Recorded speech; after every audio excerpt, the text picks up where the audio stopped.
রাধে রাধে, হরে কৃষ্ণ, হরি বলে। আপনারা সকলে কেমন আছেন? আশা করছি আপনারা ভালো আছেন, আমরাও ভালো আছি। তো আজকে একটা নতুন ভিডিও নিয়ে চলে এসেছি। থাম্বনেল দেখে নিশ্চয়ই আপনারা সকলে বুঝতেই পেরেছেন।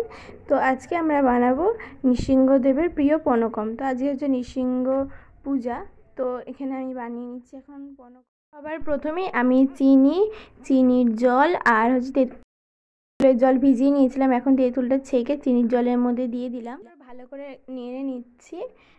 এরপর এই আদা যেটা আছে, আদাটা থেতো করে নিয়েছি ভালো মতো করে, তারপর ওর মধ্যে জল দিয়ে নিয়েছি।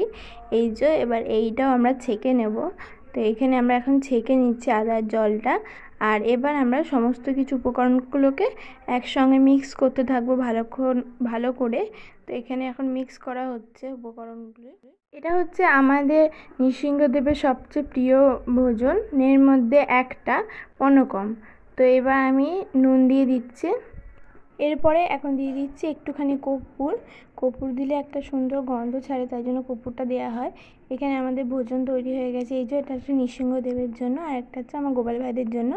একটা থালা গোপাল ভাইদের জন্য, আর একটা থালা হচ্ছে আমাদের নৃসিংহদেবের জন্য। তো চলুন ভগবানকে ভোগ অর্পণ করে দেওয়া যাক। তো এই যে এখানে এখন নৃসিংহদেবকে ভোগ অর্পণ করে দেওয়া হয়েছে, ওনার প্রিয় ভোগ পনকম। তো আপনারা সকলে দর্শন করুন। আর নৃসিংহদেবকে আজকে খুব সুন্দর করে শৃঙ্গার করানো হয়েছে, তুলসীর মালা পরানো হয়েছে, সুন্দর একটা ঘাগরাও পরানো হয়েছে। তো এখানে পাশেই আছে হচ্ছে আমাদের গোপু সোনারা। এই যে ওরাও সকালে কিন্তু খুব সুন্দর করে শৃঙ্গার করেছে।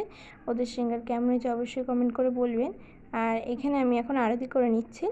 আজকের ভিডিওটি এ পর্যন্ত, দেখা হচ্ছে আবার নেক্সট ব্লগে। ততদিন আপনারা সকলে সুস্থ থাকবেন। রাধে রাধে, হরে কৃষ্ণ, হরি বল। এরকমই ভিডিও দেখার জন্য চ্যানেলটিকে সাবস্ক্রাইব করবেন।